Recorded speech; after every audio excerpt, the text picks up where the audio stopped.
नमस्कार, बी न्युजमा स्वागत छ। म स्नेहा नेपाली। समाचार सुरु गरौँ मुख्य शीर्षकबाट। आधारभूत तहमा स्थानीय पाठ्यक्रम आगामी शैक्षिक सत्रदेखि लागू हुने।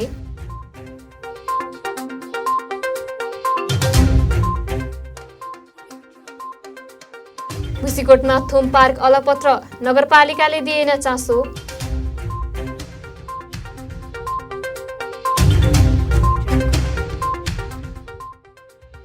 थप 542 जनामा कोरोना संक्रमण, 421 संक्रमण मुक्त।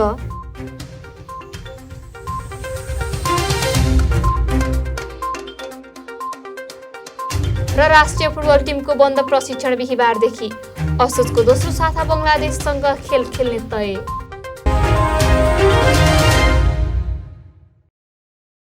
आकर्षक कोठा तथा किचन डेकोरेसनका लागि नवज्योति फर्निचर उद्योग।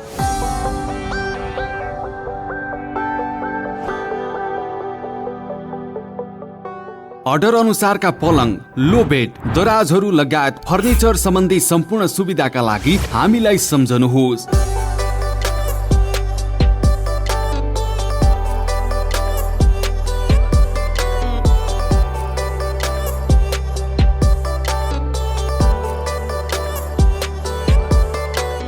नवज्योति फर्निचर उद्योग, रेसुङ्गा नगरपालिका 7, बेतुखर कत्तम घाँस गुल्मी।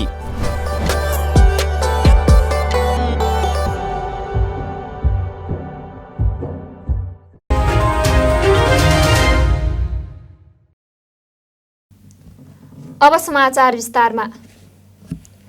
गुल्मीको मालिका गाउँपालिकाले आधारभूत तहमा स्थानीय पाठ्यक्रम लागू गर्ने भएको छ।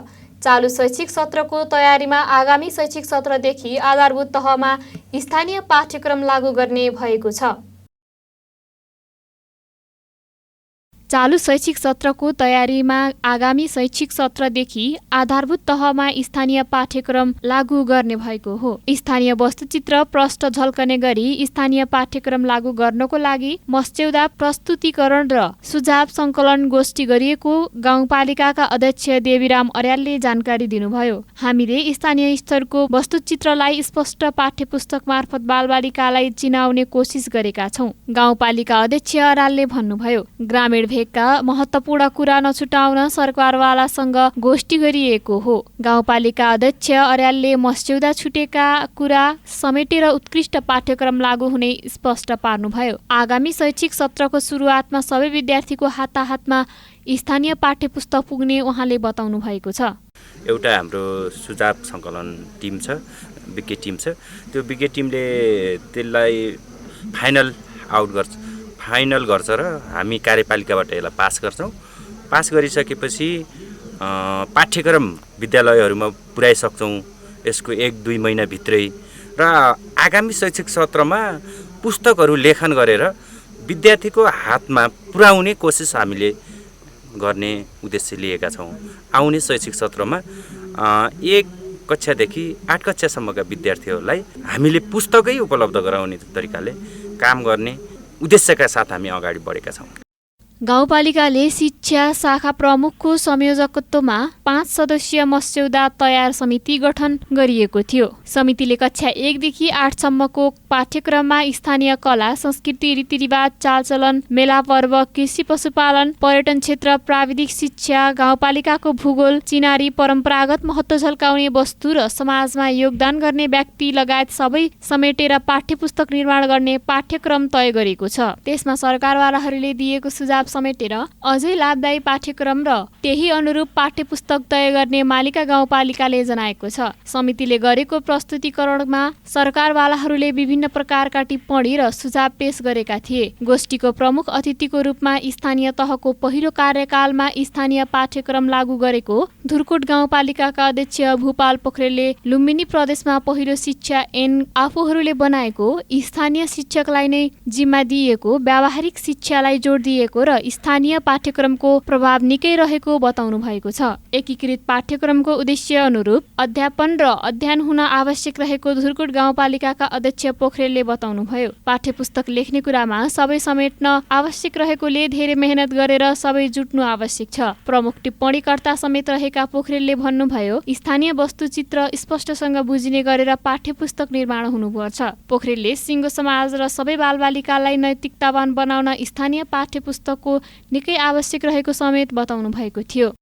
हाम्रा चाहिँ भूगोलभित्रका विभिन्न चित्रहरू देखाएर त्यसको बारेमा वर्णन गरेर चाहिँ लेखिएको पाठ्यपुस्तकले उनीहरूलाई चाहिँ रमाइलो तरिकाले अध्ययन गर्नको लागि चाहिँ ज्ञानवर्धक तरिकाले अध्ययन गर्नको लागि सजिलो हुँदो रहेछ। त्यसले गर्दा अन्य पाठ्यपुस्तकभन्दा स्थानीय पाठ्यपुस्तक पाठन गर्दा धेरै ध्यान दिने, त्यसमा आनन्द लिने र चाहिँ ध्यानपूर्वक अध्ययन गरेर चाहिँ परीक्षामा भाग लिँदा पनि उनीहरूले आफ्नो स्थानीय पाठ्यपुस्तकमा भएका विषयवस्तुहरूलाई चाहिँ खुलेर चाहिँ परीक्षामा पनि सहभागी भएर लेखेको पाएका छौँ।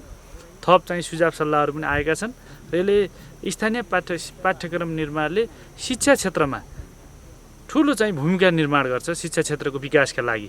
मस्यौदा प्रस्तुतिकरण र सुझाव सङ्कलनमा मालिका गाउँपालिका अन्तर्गतका विद्यालयका प्रधानाध्यापक तथा प्रतिनिधि, पत्रकार, जिल्ला स्थित विभिन्न विद्यालयका प्रमुख, क्याम्पस प्रमुख, गाउँपालिका सम्पूर्ण जनप्रतिनिधि लगायत स्थानीय पाठ्यक्रम लागू गरिसकेको धुर्कोट गाउँपालिकाका पालिकाका प्रमुख गोष्ठीमा सहभागी हुनुभएको थियो।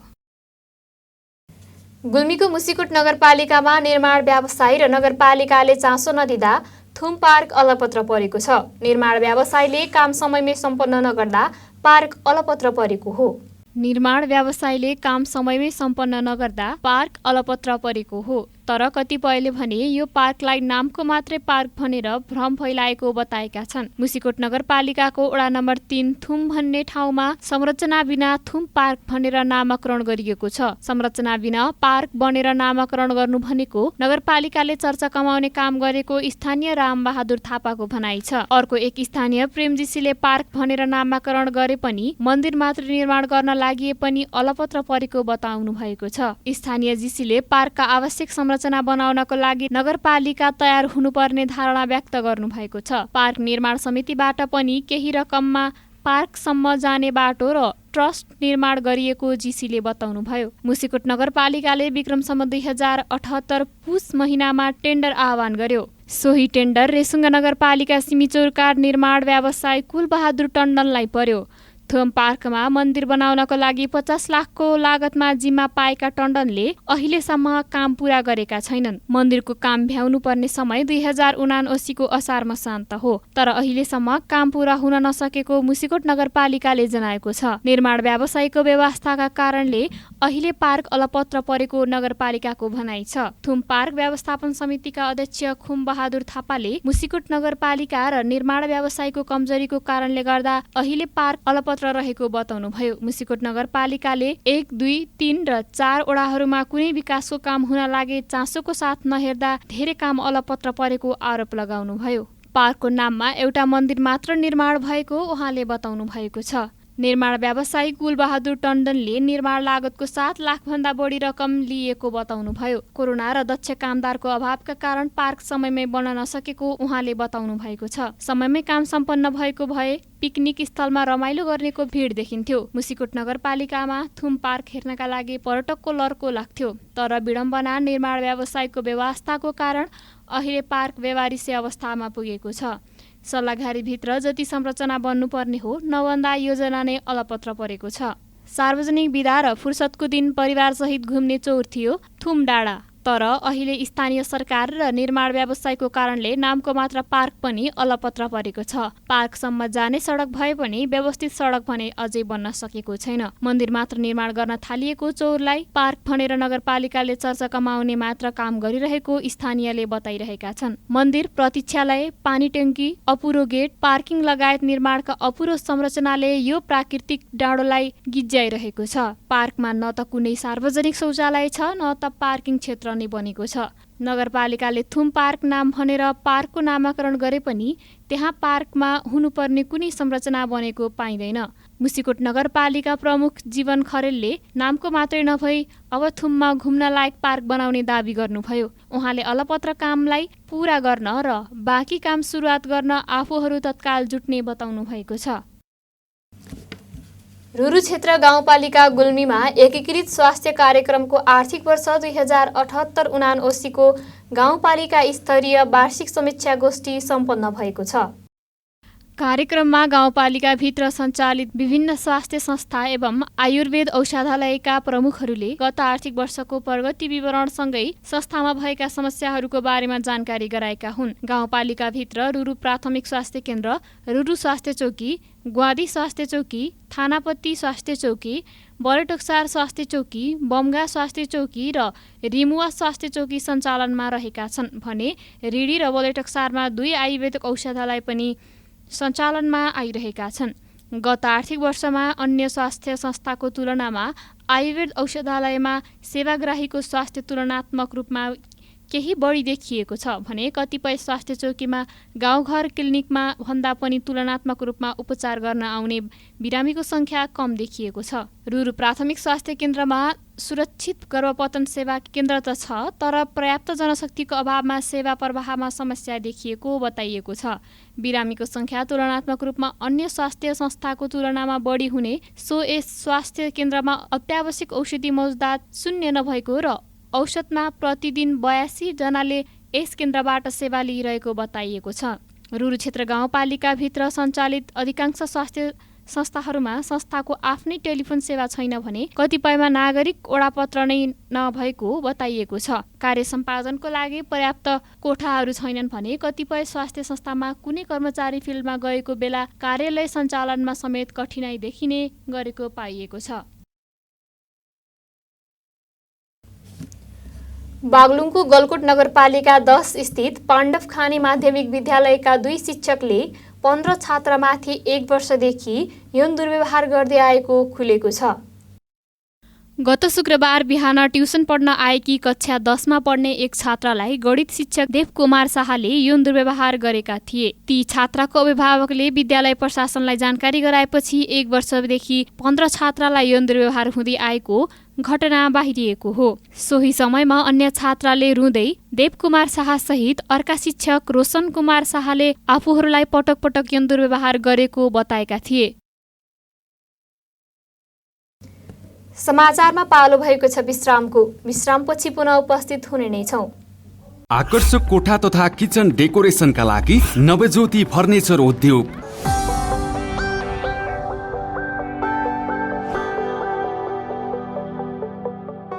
अर्डर अनुसारका पलङ, लो बेड, दराजहरू लगायत फर्निचर सम्बन्धी सम्पूर्ण सुविधाका लागि हामीलाई सम्झनुहोस्।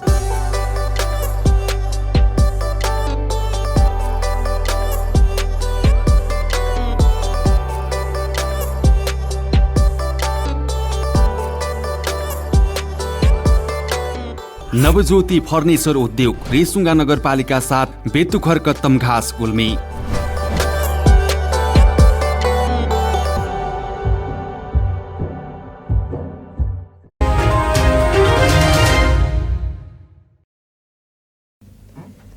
विश्रामपछि पुनः स्वागत छ। अब लागौं बाँकी समाचारतर्फ। पछिल्लो 24 घण्टामा मुलुकभर थप 542 जनामा कोरोना संक्रमण पुष्टि भएको छ। स्वास्थ्य तथा जनसङ्ख्या मन्त्रालयका अनुसार 2082 पीसीआर परीक्षणमा 224 र 2848 एन्टिजेन परीक्षणमा 318 जना गरी 421 जनामा संक्रमण पुष्टि भएको हो। पछिल्लो 24 घण्टामा 421 जना कोरोना संक्रमण मुक्त भएका छन्। कोरोना संक्रमणबाट पछिल्लो 24 घण्टामा मृत्यु भएका छैनन्। हाल देशभर सक्रिय संक्रमितको संख्या 5265 जना रहेका छन्।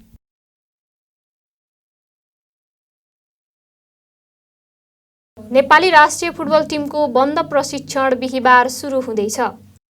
एन कार्यवाहक प्रशिक्षक प्रदीप हुमागाईले 40 खेलाडीलाई प्रारम्भिक चरणमा बोलाउनु भएको हो। प्रारम्भिक चरणको प्रशिक्षणमा कप्तान किरण चेम्जोङ, उपकप्तान रोहित चन्द, विमल घरती मगर, अन्जान विष्ट, अनन्त तामाङ लगायत अनुभवी खेलाडीलाई बोलाइएको छ।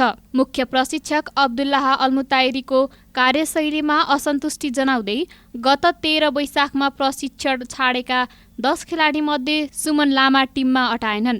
नेपालले असोजको दोस्रो साता बङ्गलादेशसँग एक मैत्रीपूर्ण खेल खेल्ने तय भएको छ। मैत्रीपूर्ण खेल 11 असोजमा दशरथ रङ्गशालामा हुने अखिल नेपाल फुटबल सङ्घ एन्फाले जनाएको छ। हामी समाचारको अन्त्यमा छौं। बिदा हुनु पूर्व मुख्य शीर्षक पुनः एकपटक।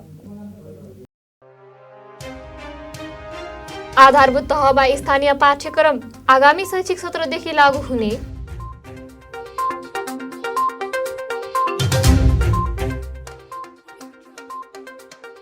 मुसिकोटमा थुम पार्क अलपत्र नगरपालिकाले दिएन चासो।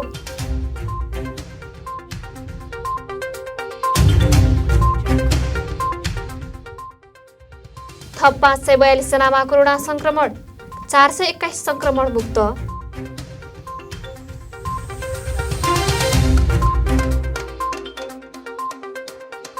र राष्ट्रिय फुटबल टिमको बन्द प्रशिक्षण बिहीबारदेखि असोजको दोस्रो साता बङ्गलादेशसँग खेल खेल्ने तय।